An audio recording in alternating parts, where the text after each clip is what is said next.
Oh. Okay, so, hi, welcome again, everyone. Thanks for sticking with us here.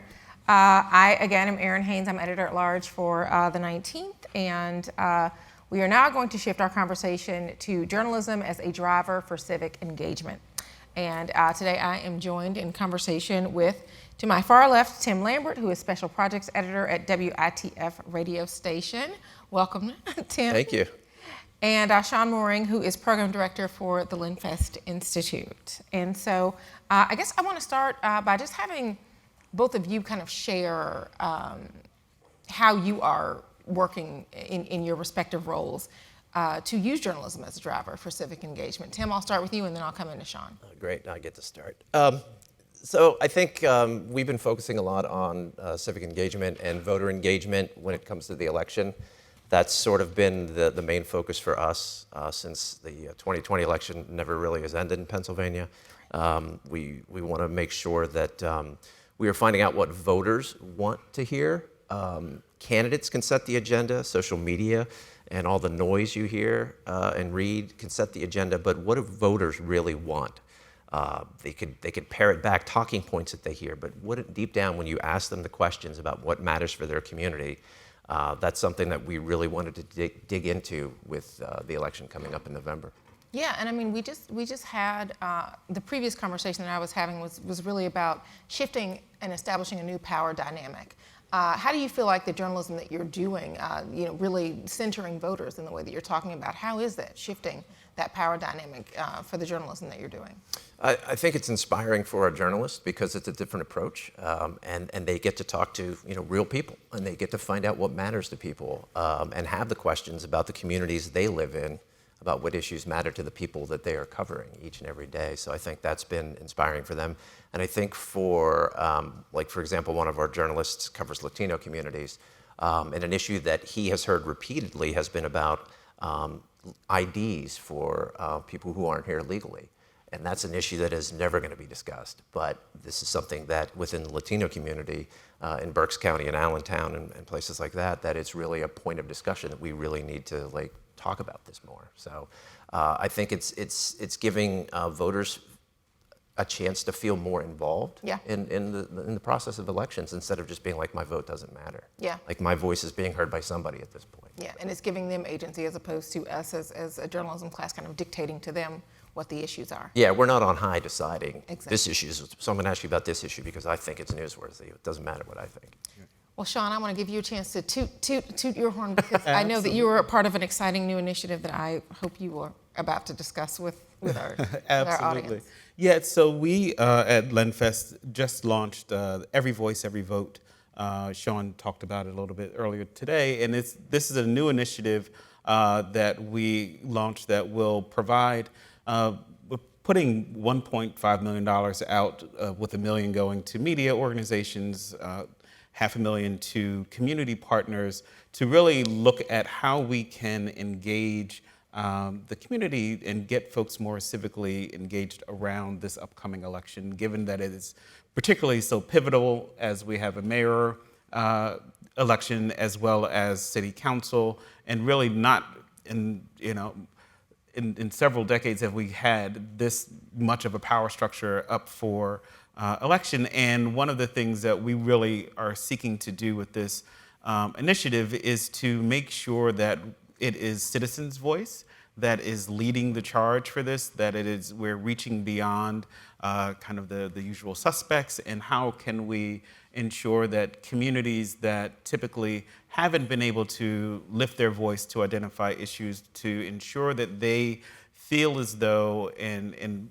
are setting the stage for what the platform is about, not about personalities or not about a particular candidate's platform, but what does the community say? What is about what's needed? And then how are we also engaging all levels of the media, whether it be streaming, meeting people where they're at, and ensuring that not only are, mainstream media or our anchor institutions are leading this charge, but also the smaller, more community-based, outlets, as well as radio, and making sure that our diverse community representatives are able to both extract and share information. And so we'll be supporting things, voter guides, town forums, debates, as well as translation, ensuring that all of these materials are getting and meeting people where they're at. Yeah. I think that's been a theme of today, is really how do we create systems that really do meet the community exactly where they are. I just want to remind all of you that you can participate in the conversation, especially for those of you who may be joining us virtually, by using the hashtag JFunders22. And then also we are at Media Funders on social media, and we are again going to be taking questions from the audience on this topic as well. So if you have a question, keep it in mind, and I will come to the audience over the course of the next 40 minutes or so. So just kind of sticking to what both of you brought up, I do want to ask about just the idea of the way that we have been doing journalism, and particularly journalism as it pertains to our politics, the ways in which that has been a barrier to civic engagement. What lessons that both of you have learned that we are trying to not replicate in how we attempt to do things differently going forward. The midterm's obviously a great opportunity to do things differently, as well as our upcoming mayoral election here in Philadelphia. Sean, I'll stick with you on this one, then we can come back to Tim. Sure, and I think, one of the things that's particularly important, and I think we've got some models of it, both, it was actually in a panel that we did at Reimagining Journalism a few weeks ago, and that's really looking at how do we ensure that authentic voice is represented in how we're talking about communities and how we're identifying and discussing issues, and whether it be the WHYY NICE initiative or the Community and Engagement Desk recently launched at the Inquirer, but really looking at ensuring that the approaches, and when we're engaging with communities, that it's not extractive, Yes. that it is representative, and that we are really allowing people to tell their own story, and ensuring that you're getting to the root of the issues, as opposed to just brushing along the surface. Yeah, I think that's such a good point. Tim, what about you? What would you add about barriers to civic engagement that journalism, frankly, has helped to perpetuate? I think that it's a mindset. I think journalists, when they approach politics, it's sort of the horse race. It's the polls, it's the campaign ads, it's the where's the money coming from. All important overall, but does it need the attention that some news organizations put on those things? So I think that's the barrier, is breaking away from that, and understanding too that the whole media ecosystem has kind of been upended. Candidates don't need to do debates. They don't need to talk to us, and they aren't, right? So they have their own live streams on Facebook, on Instagram. They go to their own media. They have their own podcasts. They do all these, so they don't need to talk to us. So they don't. They talk to their base. And again, journalists haven't figured out that, okay, well, you need to treat them differently then, right? They're treating us differently. You have to adjust.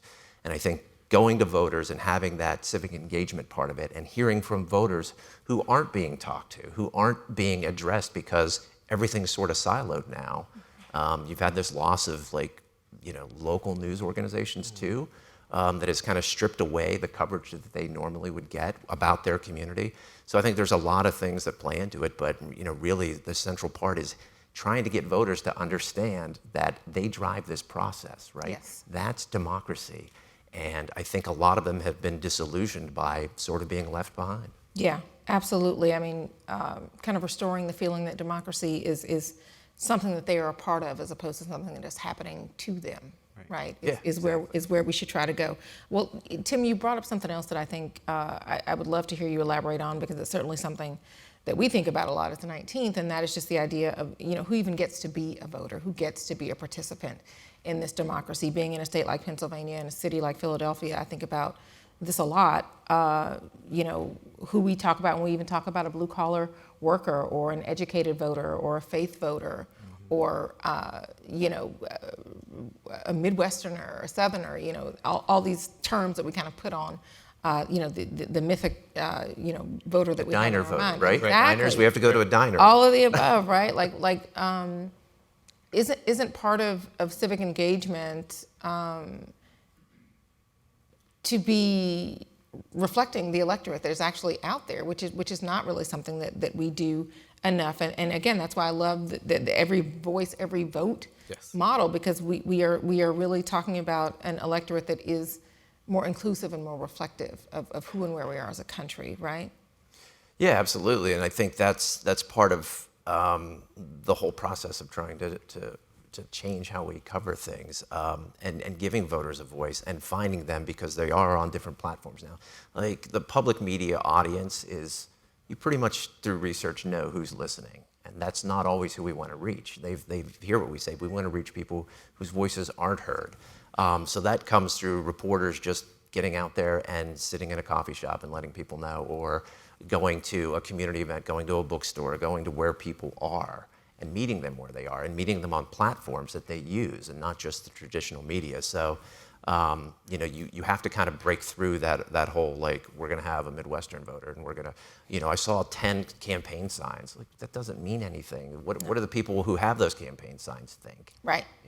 Even if you have you knock on that door, and then you just say, look, I'm a reporter. I'm not recording anything. I'm not writing anything down. I just want to talk to you about what matters to you.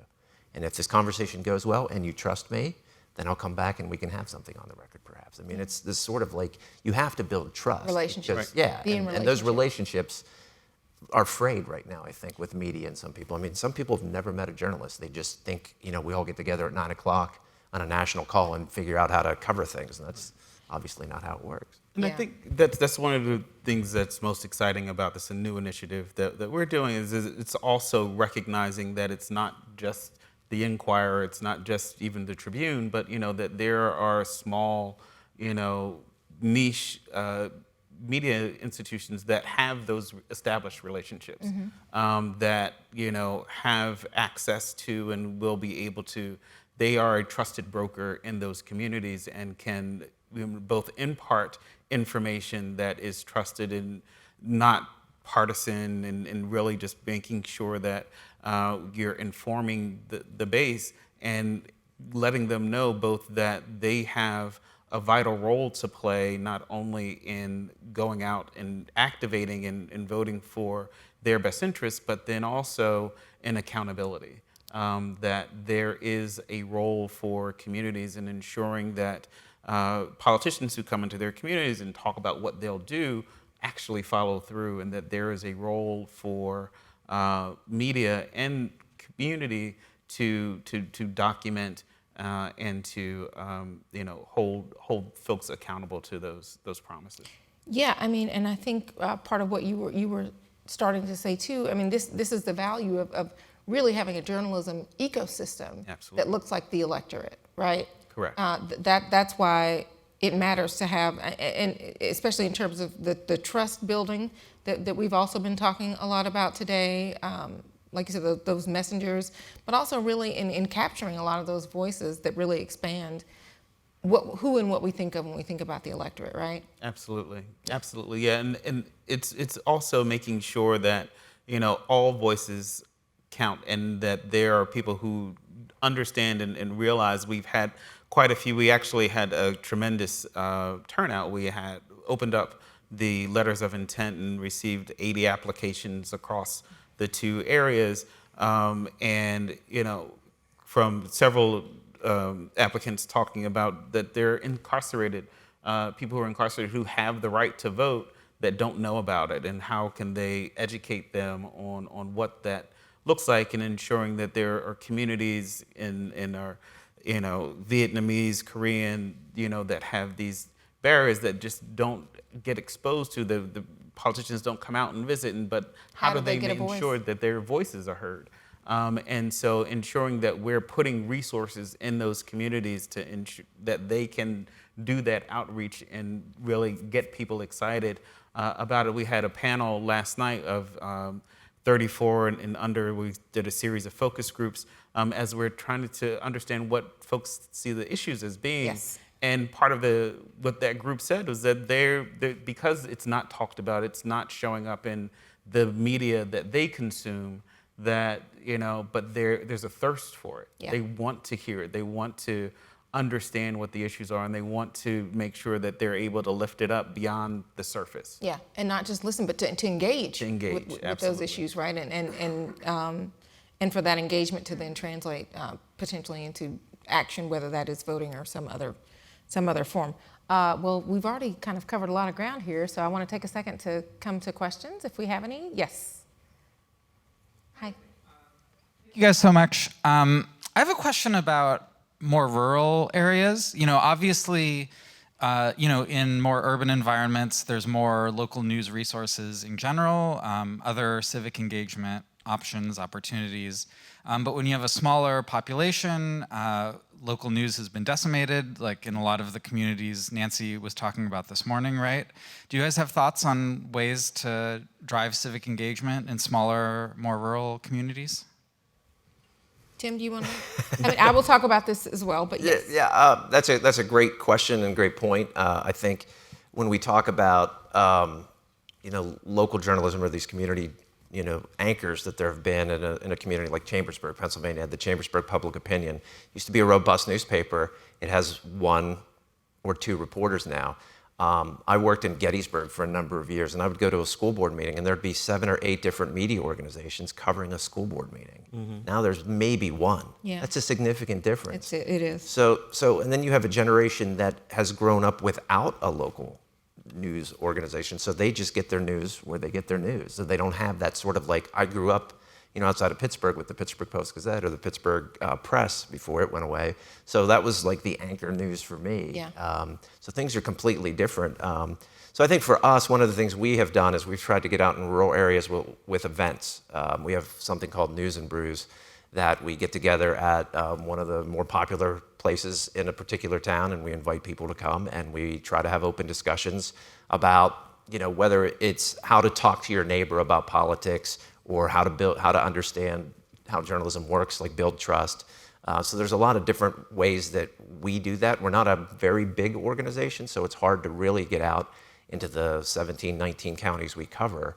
But it's baby steps, and we do our best to try to engage. I mean, that is the biggest thing. And we were in Chambersburg recently, and we had so many people who were like, "Why did you come here? This is amazing. Thank you." And so that was like, okay, this is good. They feel like they've been heard. They're feeling seen and Right. heard. Exactly. Well, I'll just add, at the 19th, all of our news is free to consume and free to republish, and that is a conscious decision on behalf of our organization, because it doesn't matter if we are centering marginalized folks, women, people of color, LGBTQ folks, low-income folks, what have you. It doesn't matter if we're centering them if they don't have access to the journalism that we are doing about them, with them. So that's one thing. And then also knowing that there are a lot of those news deserts, or to the extent that you do still have places that are struggling to hang on, the last thing we want to ask them to do is to pay to use our journalism. So we make that free for them to republish, and so that way we have reporters that are distributed across the country. They're getting into some of these rural communities, and we can have those conversations, and then they can publish the work. And from our perspective, if somebody knows that they're reading a 19th story, great, but as long as they're still getting the journalism, that is the thing that really matters to us, so that people are seeing themselves reflected in coverage when they are on the bus on their way to their second job or whatever. Yeah, and I will try not to butcher this, but my colleague, Diana Liu, at the Night Lenfest Local News Transformation Fund, is actually in the process of starting a pilot initiative called Promotora, that's actually based on a medical model about transferring information, how to get information into communities that don't have a good funnel for information. And so that's a new initiative that she's going to be looking at piloting in some rural communities around the country, that will look at, again, from how do you get information out into these communities? How do you engage with trusted partners to lift up and think about journalism in a slightly different way? Yeah. Another way that we, I think about doing things differently, and both of you have kind of alluded to this, and certainly, part of the reason why we started our newsroom is because we did want to get away from kind of the horse race approach to covering politics, and that is more of a focus on the actual issues. And I think key to civic engagement is really not just to focus on the issues, but to the point that both of you all have made, hearing directly from voters about what their issues are, as opposed to us dictating to them what we think the issues are, or even polling, which we know can be flawed and certainly is not necessarily capturing the entirety of the electorate. So I just wonder how you all are thinking about focusing on issues, capturing issues in terms of voter priorities, instead of maybe what our priorities may be as a political journalism class. Absolutely. So one of the things that we conducted as part of this initiative is to engage with Temple University and a polling organization called SSRS to do opinion polling. So we, as I alluded to, we did actually a series of 6 focus groups in various sections of the city, and then we'll also do a quantitative survey mailer that will go out, again, targeting, a select, geographic areas. We hope to have, I think, a return of about 2,500. Again, not a huge sample size, but a representative sample size. And we'll share that research with all of our grantee partners, both so that it helps to inform them as they're developing, additional community forums, as well as their reporting based on, kind of what the specific issues that have been identified. But we also will continue to engage and support and fund, opportunities for broader community engagement, public forums, some that we will host in partnership with our grantees, or that we'll be funding them to do on their own. And one of the things we've done is through America Amplified, we were able to form a texting club with our reporters and voters. They're not very big right now, but reporters will send out stories, will ask questions and get responses, and that sort of drives some of the coverage sometimes. Like a couple of people from the texting clubs asked about whether debates matter anymore, and could you do something that, so we have something coming up this week that just has voters talking about if they care about debates and if it's even worth watching, and so that was one way to do it. And I think just trying to reach out as much as you can to voters and hear from them. Yeah. Voter group chat. We may talk more. I may spill that. Okay, we definitely have more questions. Hi. I think somebody's coming. Thank you very much. My name is Alex Jacana, and I'm curious to what extent you think cross-field collaboration could be a part of the tools in the toolkit to help journalism become a more effective driver of civic engagement. And by that, what I mean is the two fields being journalism and the other sort of being the NGO sector players, where we have the civil society organizations.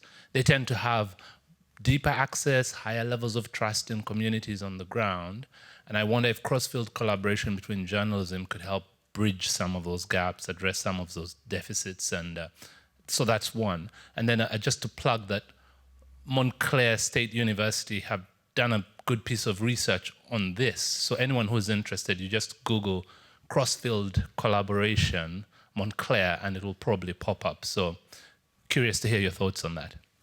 Yeah, so I think that's definitely one of the key drivers, and one of the things that we're looking at. This initiative in particular was very interesting for me. I've been doing grant making and in philanthropy for quite some time, but not in journalism per se. And then this being a journalism foundation, and now reconnecting with some of the grantees. This is a lot of the community organizations that are a part of this initiative are folks who have never received support from the Lenfest Institute for Journalism, because our focus has been on media. And so we're being quite intentional about trying to build some of those, both to meet people where they're at and understanding that those community organizations and community partners will have deeper relationships, but then looking at and being very intentional about how we introducing opportunities for collaboration across the specific neighborhoods and communities, or folks that are focused on particular issues that may overlap but aren't in community with one another. and to the extent that we can begin to build those bridges and amplify those voices. Yeah, I would agree. I think collaboration is the way to go right now. I think that's the key to survival for journalism. Yeah. Because if you're not collaborating, you're just going to keep basically shrinking until there's not much left. So within the public media family in Pennsylvania, we have a very robust collaboration with 6, 7 public media organizations. We share content, and we have conversations on how we're going to take on special projects together. So I think anything that would allow us to get deeper into community would be open for me. I mean, I'm willing to listen.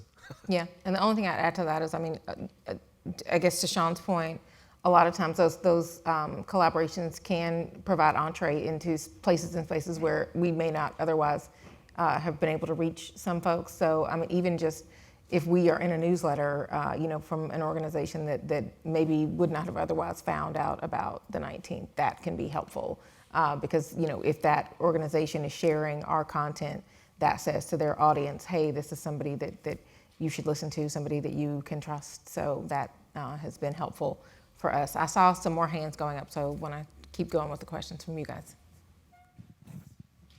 Hi. Yeah, hi, this is John Funabiki. Thank you just very much for this great work. It's really important.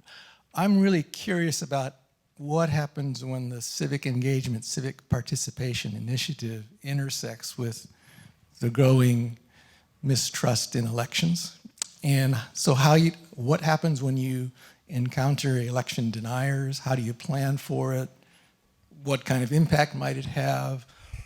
Because they seem to be totally contradictory forces. I love this question because an engaged electorate does not necessarily mean an informed electorate, right? They can be a misinformed electorate and be very engaged as well. So yes, great question. What are y'all's thoughts? Where do you start? Right. Yeah, I think that it goes to having their voices heard because the misinformed electorate does not trust us, right? That's how they became misinformed. They're not listening to the facts on the ground. They're not listening to an organization that is telling them how things are, what reality is. So I think you offer them a chance to have a voice, but you don't give them free rein, if that makes sense. So if someone, you'll hear stories sometimes where someone just spouts off about, oh, the election was fixed in 2020 and Donald Trump's the president, and then they don't follow that up to say that none of that's true, right? So I think you have to have a check-in there and provide the context for them, but you still have to hear them to reach them. So I think that, you have to hear them out. You have to listen. You have to see why they think, why they believe what they believe. So it's a really tough road, and I think it's uncharted. Something for us, what we did was we implemented an accountability policy for lawmakers who either signed a letter not to certify Pennsylvania's election in 2020 or who voted on the House floor, Senate floor to not certify Pennsylvania's election. So every time that lawmaker is quoted in a story about whatever topic, there is a disclaimer that tells the reader, the listener, what this lawmaker did in terms of 2020 in the election. Thank you. So that was scary. Right. We kind of went out on a ledge there, and we were like, okay, we'll take all the. Why was it important for you all to do that, though, Tim? Even though it was scary? Well, I think January 6th was the line. We talk about a line has to be drawn somewhere, and when you saw clearly that the peaceful transfer of power was threatened. Yeah. And there were lawmakers who came back that night after what happened and said, no, we're not certifying. And they were from Pennsylvania. That's too far. Yeah. Democracy has to matter. Facts have to matter. Right. And if you can't stand up for democracy, I'm not sure why you're in this business. Right. So. Absolutely. And from our perspective, I think, one of the things that we were very clear in kind of the grant applications that, we're not supporting opinion pieces. It has to be education focused. It has to be nonpartisan. And so I think to the extent that there are, folks who mistrust the media wanted to make sure that we gave very clear and explicit parameters about how we're approaching this, that it is about education, that it is about engagement, and we're not, supporting one side or the other, but we want folks to come and share their opinion based on facts. Yeah, absolutely. Well, I want to keep going with this because part of civic engagement is not just around our elections, right? And really showing up in these communities. You're showing up, long before this mayor's race is actually going to get underway, but really keeping folks engaged, right? After these officials get elected, where's the accountability? Where are we in terms of keeping folks engaged around the actual governing that is happening that does also impact their lives? I'm wondering if you all are already thinking about that, the way that you're approaching that. I know a lot of the focus right now is obviously on the midterms, and then it's ahead to 2024, and then for us it's 2023. But how are you thinking about kind of year-round civic engagement?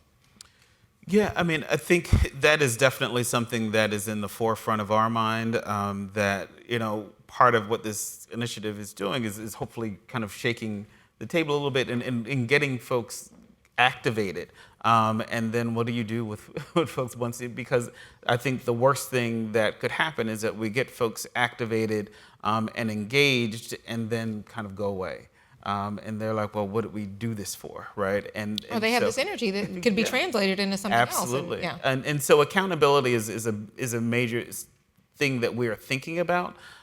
We've had, again, even with some of the applications that have come in already where folks are talking about those ideas. And so it may be something that we look to add to kind of the cadre of programming that we're doing in Philadelphia. So, Jim and I will continue to talk about that.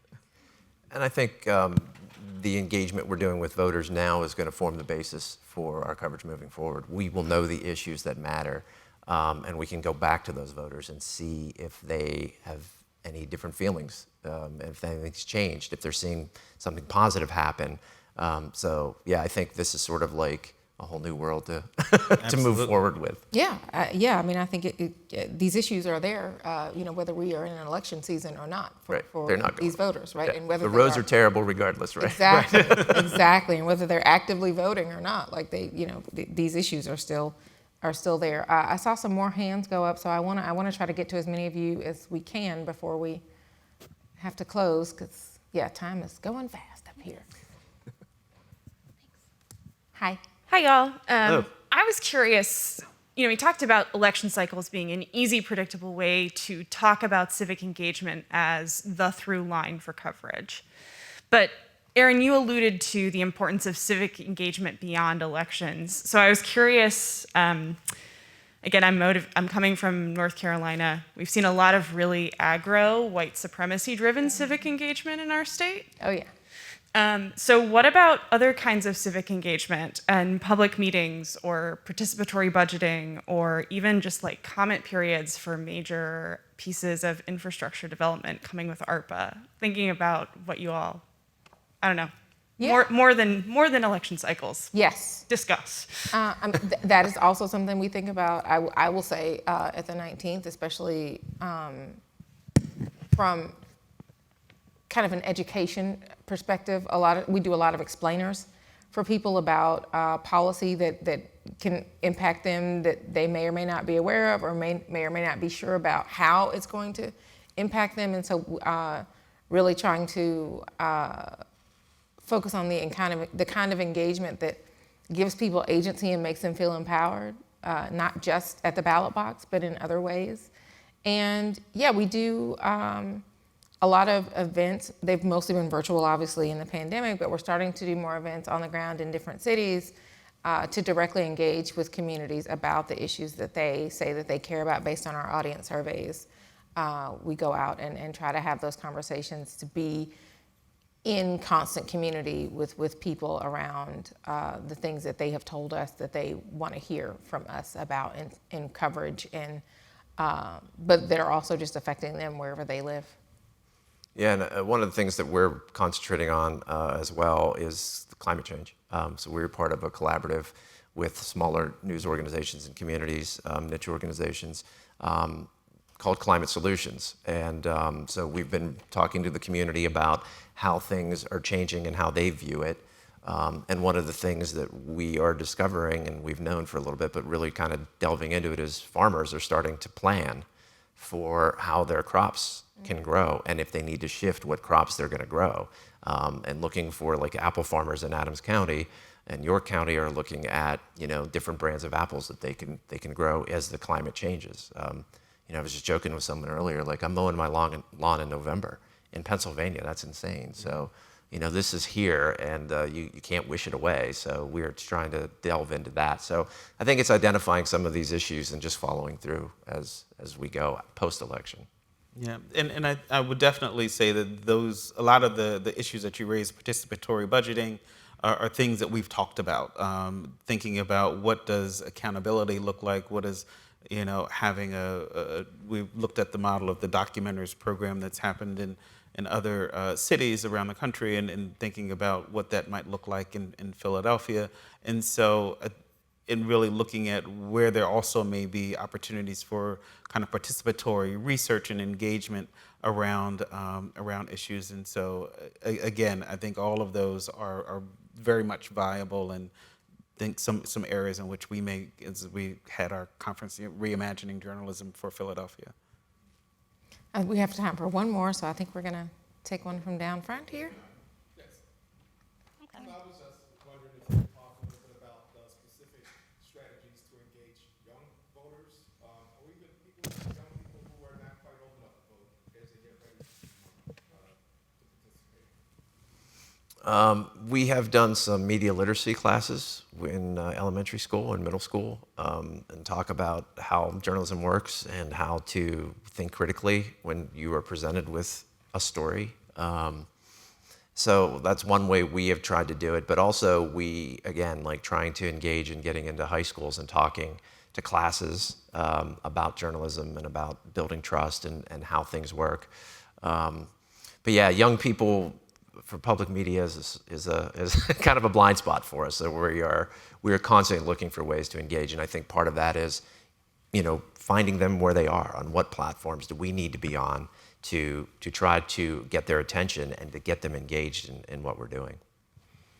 Yeah, and I will say, as I shared, we just recently, just this week, started reviewing some of the applications that came in.